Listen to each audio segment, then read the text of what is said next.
he just kept doing whatever he could to learn new things and to learn the skills that would keep him fresh. So he was doing that. And when he got knocked back for jobs because he apparently lacked a skill of something or whatever, he studied that up and he kept going. And then when he did this interview today, he aced it. And they said, you smashed the interview, you got the job straight away. Start next week.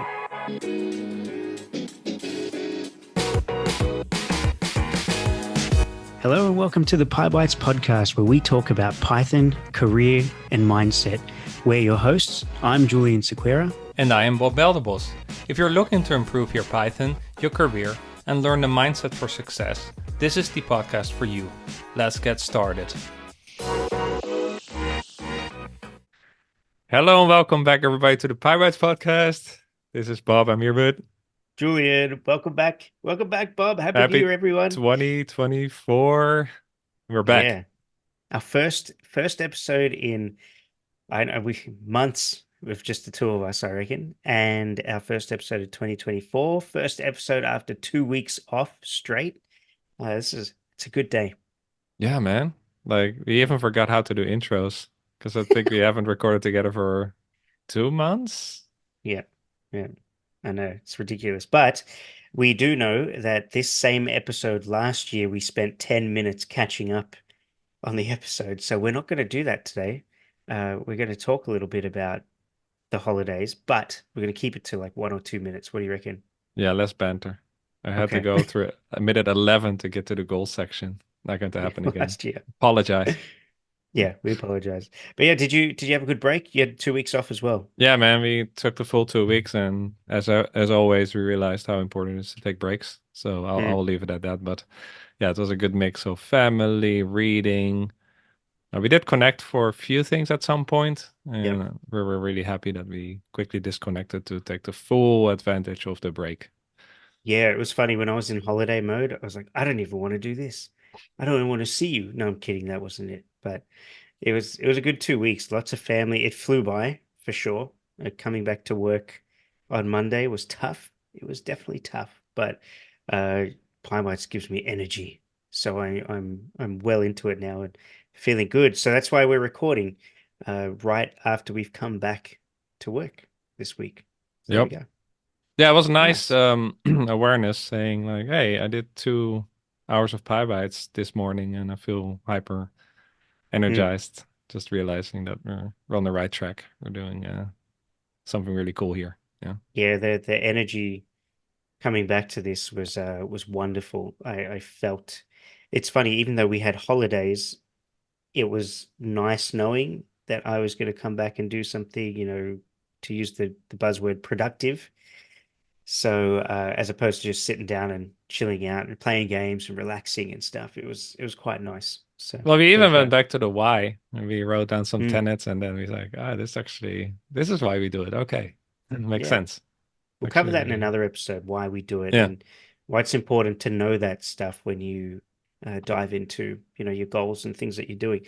And that's a nice segue into today's episode, which is as we do it, I think every year now, we start the year with an episode about goals and all the whole New Year's resolution buzz and all of that stuff. So should we dive in, Bob? Yeah, you take the lead. Oh, yeah, I'm first. All right. So the first thing I wanted to acknowledge was that I had a chat with my wife shortly after New Year's, and she actually asked me. She goes, "What's your New Year's resolution?" I said, and it was kind of funny. I had this weird feeling of not even feeling like we were in a new year. In reality, it's an arbitrary date, right? It's just a number on a piece of paper that we decided a long way back indicates the start of a new year in time with the lunar stuff and the rotation around the sun, whatever, the orbit and so on. But the point is that nothing actually changes from a personal perspective from December 31st to January 1st. So for me personally, the goal was exactly the same. If I have to wait till January 1st to set a goal, what am I doing, right? But I acknowledge it for what it is. It's a nice trigger, and that's what we need to think about here is that January 1st is a nice trigger to say, okay, I'm getting my act together. I'm going to do this. I'm going to do that. So when it comes to your goal for this year, don't act like it's something brand new, right? This is something that you've wanted to do all of last year. This is something that you've been thinking about. It's been weighing on your shoulders. It's something that you want to achieve. It's not something brand new. You don't have to come up with some crazy idea that's going to be life changing and life ending and so on for you, because then that's the sort of stuff that burns you out straight away and makes you think, oh, I don't want to do that. So for right now, I know after these 2 weeks off, I've definitely packed on a bit of weight around the waist. And so, a small goal for me is just to lose a bit of that Christmas weight, and that's it. But I'm not going to say I want to change my lifestyle to be, the healthiest person on the planet, do 7 workouts a week and eat nothing but spinach all day. That's not what it's about. Make your goals achievable, make them meaningful to yourself, and you'll get there. You'll get there. But um, again, make those goals achievable. It's 2024, yes, but these things don't need to be mind-bendingly new and crazy. And this is the year of change for Julian, for Bob. No, this is just a continuation. You're going to keep going. You're going to stay persistent, which is another tip I'll get to later, and you're going to get there. So there's my take on the goals at the start of the year. What do you think? No, that's awesome. You just created an open loop. Now I want to know about persistence. But I'm next. No, that can wait. Your turn. It's your turn. What do you Yeah. have? Um, I want to talk about attention.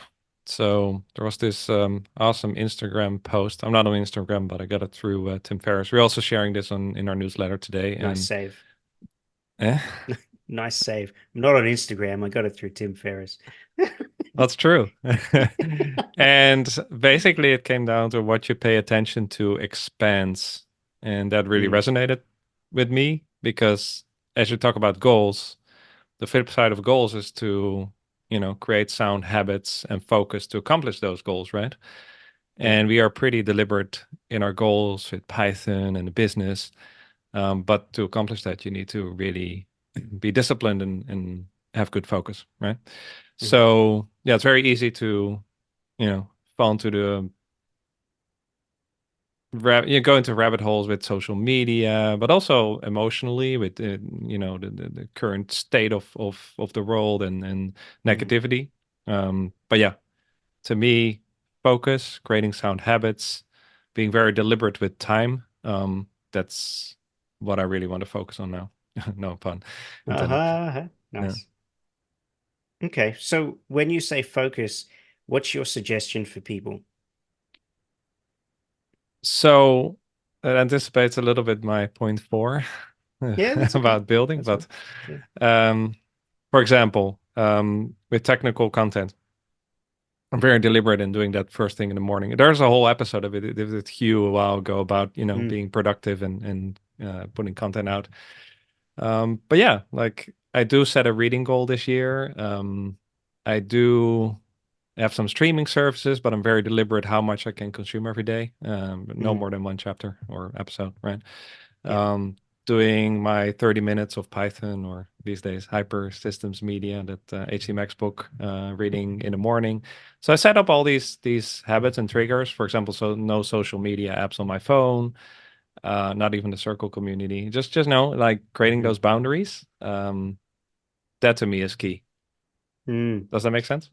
Yeah, yeah, that makes sense. Because, focus is about not getting distracted, right? I Mm, know that sounds so obvious to say, but it's true. I mean, we've mentioned this so many times before, the whole doom scrolling on your social media apps and stuff. Um, it just it just sucks the time out of your day, and it ruins your focus to get those notifications every 2 minutes. And it really isn't the end of the world to not have those enabled or completely remove them from your phone. Life actually doesn't end, and I know it feels like uh, to think about, you know, deleting Facebook, Instagram, TikTok, whatever it is off your phone if you happen to use those a lot. I know it feels like pulling teeth the Mm. idea of deleting off your phone is blasphemy. It's criminal, right? But Oh, I had no it's issue with that, but well, you don't because you're a robot. No, I'm joking. You're not a robot. I'm just saying that because I can. a robot with Um, emotion. I know. exactly. No, but I know it feels weird, right? Because it's like, well, when else am I going to do it? Well, the problem is that because it's on your phone there all the time, you can be distracted at any point of the day. How many times do you just sit at the table and just absentmindedly pull out your phone to go browse Facebook? I'm guilty of this, right? Of LinkedIn and things like that, because we're constantly checking those things. But if you actually remove those from your phone, you get more time back in the day, and then you have to focus to use them, which means come to your computer, sit down on the laptop or your desktop, and intentionally go and check it, right? And there's less distraction. You go check it, check your notifications, it'll be closed, right? You're not going to get phone notifications. So anyway, there's a whole Yeah. episode in this for sure, but Yeah. yeah. So for me, triggers is everything with this, right? So Mm, both in a negative and a positive. Like social media apps off the phone is a great way to just make it harder for yourself. But then having the Kindle app on your phone with your pre-selected list of books, that's a mm, positive enabler, right? yeah. But lastly, what I want to say about this as well, like, so again, going back to what you pay attention to expense, that also goes for when you get, for example, negative feedback or, Mm, how much attention you're going to spend on that, right? Like, you can, spend a lot of energy and time on that, but you can also just take it as conservative, take the constructive part out of it and just move on, right? So mhm. less lingering on these negative things and just focus on the positive side, and I think that's a sub goal of this for me. Yeah. No, no, I know. I really love that quote. What was it? What do you pay? Focus on the attention spans. What was it? What you pay attention to expands. What you pay attention to expands. I didn't even speak English there when I asked you that question. Um, yeah, I really like that. It feels if you visualize it, it's like when you focus on something, that's all you see, and you get into it. It's like putting your face in water and seeing everything under it. You're no longer focused on what's behind you. So I love that. That's a really good one.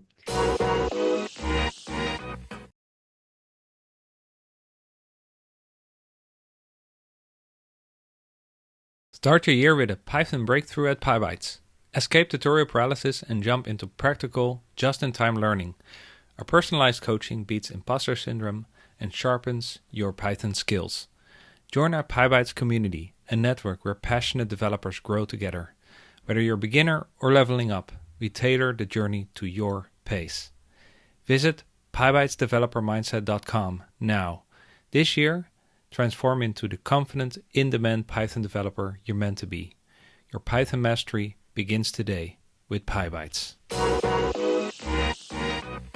Okay, can I Yeah, move on to the yeah, we can third get point? into Napoleon Hill and how thoughts in your mind stirs the action. But you move on. You move on. All right, we'll move on. We got a meeting in 13 minutes, so we better hustle. This is how we chunk up our time. Okay, so the next one is about persistence. Now, you've all heard me talk about it. You've heard Bob and I talk about persistence before and how it's key. I wanted to link this as a bit of a feel-good story, or a bit of a story inspiration for all of you out there.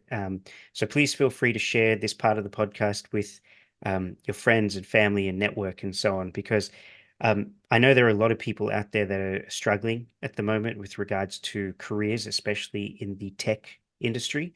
Things have been tough. 2023 was garbage for the tech industry, with layoffs galore and people losing their jobs and spending on average 7 to 9 months, whatever. We've got to check back on the Cassandra episode for that data point. But 7 to 9 months to find a job in 2023, especially in the tech sector, it's a scary time. One thing I do want to remind you is that the job will come. Something will come. The one thing that is within your control is to be consistent and persistent. Show some grit. Don't give up. Right. I know it's easy for me to say that. So this is why I have this story. So I have a friend, a very, very, very close friend, who actually asked permission to tell this story. So I won't mention his name, but um, he quit in late 2022. from his tech job. He was well off, he was fine. That was 2 months before the tech layoffs started to happen, 2 to 3 months before the industry uh, just imploded, right? And everyone lost their jobs and everything, to put that lightly. Um, so he struggled throughout 2023, countless interviews. He couldn't even tell me the amount. Countless interviews and job applications. He kept going. He tried everything. He was customizing his CV for everything. He got his CV reviewed. He was doing phone screens. He even tried potentially taking roles that were less experienced than what he was doing first, right? Because he was like, I need to get back in. And it wasn't easy. There were times where his mindset took a dive, where he just struggled. And I remember, a few months back, him saying to me, my tech career is dead, right? And I'm sure all of us who know people who've been laid off the past year or lost their jobs and what have you, have felt this way. And it's gutting. It's absolutely heartbreaking to hear someone say that, especially a close friend of yours, right? And that's how I felt. And through all of this pain and turmoil and disappointment and the depression and anxiety that comes with it, not being able to pay the bills and getting into debt and everything, the one thing that was within his control was to keep trying. And throughout this entire time, he didn't land a job. He went something like 14 months now without a job. Wow. And yeah, he just took on a menial job, as in a laborious job, something that isn't even in the tech sector, something that has nothing to do with machines and with networks and coding and all that sort of stuff. And this role was paying him, I think, 1/3 of what he was making when he was in the tech sector. So that alone was a confidence hit to him to see his salary drop that much, but he needed something to put food on the table. So the reason I'm painting this really clear picture, this almost bleak picture, is because one thing he didn't do was give up. Even on the days when he did feel like giving up and he just wanted to sit there and cry and break down, he did those things, but he still kept applying for jobs. He still kept hitting up his network. He didn't stop. He had people looking for him. He reached out. He had automatic job knockbacks and turn downs. Today, he messaged me 3 hours ago while I was having dinner saying, I got a job. I got a role. The amount of money he's getting paid has blown my mind, um, and it will certainly help him with this. With the debts and not so much debts, but rather the bills that have accumulated over the past year and a bit. Um, and he said, I could cry. I could cry. I can't believe it. And it came down to, and I said this to him, I said, I want to cry. I said, dude, I'm so proud. I said, this literally just came down to your persistence. So again, I'm telling this story so all of you out there this year, 2024, whether it's you or a family member or a friend, with all the craziness that is bound to come our way this year, that we've already, suffered through and persisted through, just keep pushing. If you're out of a job, if you're looking for a new role, if you're in a miserable role, and so on and so forth, just keep pushing.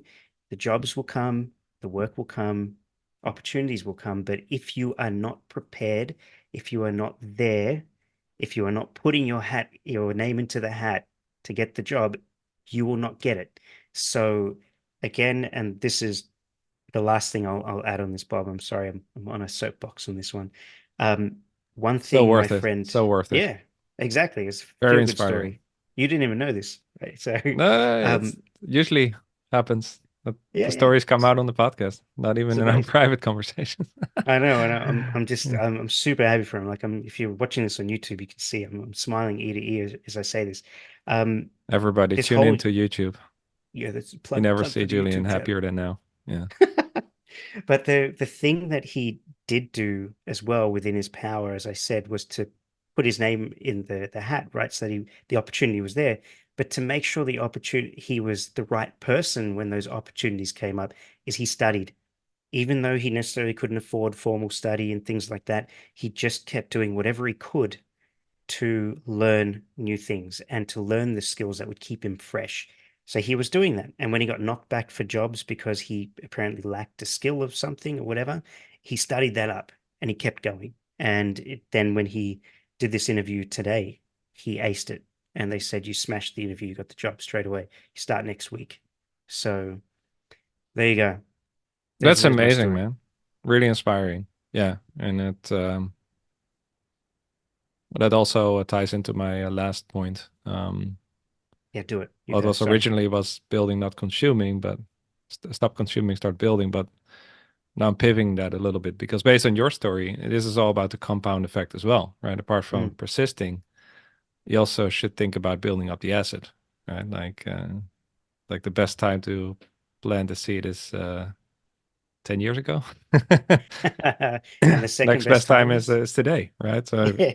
if you haven't put your content out there, you haven't been building, well, that's okay. Start today, right? When we're reflecting on some of the things that have worked for us, because we turned 7 last year, 19th of December, so a Mm. few weeks ago.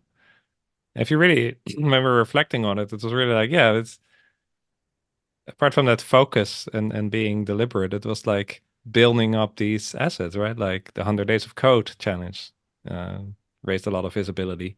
Building our channel, I was fixing some bugs on the two bugs on the platform. That was the reason I hopped on over the break. Mm. Um, and like there was an update to the pillow library and it broke something and like wow, I saw that some things had actually quite some impact, and that was because the platform has grown pretty big. Then I Mm. also remembered like yeah, that was coding, coding, coding, and often till late in the night, right? And all that effort we've put in over time that has compounded to a pretty cool platform that's still doing its thing, right? And that's also one of the things that really inspires me with programming, that you can build up all these tools and things and they still work for you, either being it serving people as a product or being an asset on your portfolio. So related to your persistence point, yeah, start building. Start Don't worry about things having been built before or not. Mm. Build your version of it, right? But Yeah. start building. Stop consuming all these tutorials, all these resources. Build your thing. So we want to challenge you and ask you, what are you going to build this year? And let us know, right? We want to know what you're going to build with Python because we're all about building and Yeah. that's how you become a developer. That's how you get better as a developer. But it's also pretty darn cool to just build your own solutions, you know? Yeah. And we actually mean that when we say we want to know. We love nerding out on the cool things people are building, the ideas they have, and even providing feedback if it's requested. But yeah, you can do that by Hmm. jumping into our circle community to say hello and send us a message in there, or even jump on a call with me and Bob. We're always here to chat. So there you go. We'll never spare 15 minutes to talk with you about your career and what Yep. you're being up to and give you a bit of advice. But yeah, the Yep. Circle community is going strong. I'm really happy that we moved to that platform over Slack. Mm. And there's a bunch of spaces, people joining, sharing. So yeah, if you build something cool, share it. Share it in one of the spaces. Get people Yeah. to try it out. And maybe you find an accountability partner, maybe Mm. partner in crime to Mm. And contribute we to know open that's source. happened. Yeah, Yeah. that's happened before. Yeah. So Yeah. yeah, Two of we'll think the them. link in the description to join. Um, Yeah. it's a really cool place. And if you're lucky, you can even organize meetups. Like I was just going to say, two of our community members in the UK just met up, and we were Yeah, very yeah, FOMO, yeah. absolute Well, FOMO. somebody even did a Python meetup in his house, right? So all Mm, kinds of cool stuff happening. yep, that that was cool. Those pictures were mad. That was Yeah, awesome. yeah, All right, well, look, we're at time. yep. We have that meeting, but actually, Bob, we got a couple of minutes. What are you reading? Anything you want to share? Quick. I was skipping the books because it's tight on time. But yeah, I'm focusing on the Hyper Media Systems book. Hmm. Wukash recommended, Chris May recommended, Yeah. Andrew McPhail recommended. So that was three recommendations. I'm like, no, no. And then I want to do some videos at some point, adding HTMX to Django. And that book really explains how HTMX works, why it's Hmm. cool, and so yeah, it's pretty dense. It's over 500 pages, but you really get a yeah. It's so far. I mean, I'm 20% in, and it's really good. So Yeah, definitely nice, gonna finish that. cool. You? Oh, yeah. There's I can't You didn't see the book. expect that, huh? I, it's sitting on the floor over there, but I'm reading a book on manners of all things. It's just a light, entertaining read for the holidays, and I'm actually enjoying it You on can use modern some day manners. I'm manners. kidding. I could use some manners. Yeah, that's right. I'm so rude. Anyway, all right. Well, look, that's it. We're at time. So, everyone, thank you for listening. Here is to a very productive, goal focused, and meaningful 2024. As as always, this year we are here to support you on your Python journey. So please reach out to Bob and I. We're always, as we said, we're always here for a chat. As you know, we do coaching, and so if that is something that you want to do to really give you that cut above the rest this year and make some big changes in your Python career and even just your IT career, come and have a chat with us, and we'd love to help you with that. Yeah, hope to see you in our community and to a successful, healthy 2024. Thanks for tuning in. Beautiful. Cheers. See you, Bob. Adios. We hope you enjoyed this episode. To hear more from us, go to Pybites/friends. That is pybit.es/friends and receive a free gift just for being a friend of the show. And to join our thriving community of Python programmers, go to pybytes/community. That's pybit.es/community. We hope to see you there and catch you in the next episode.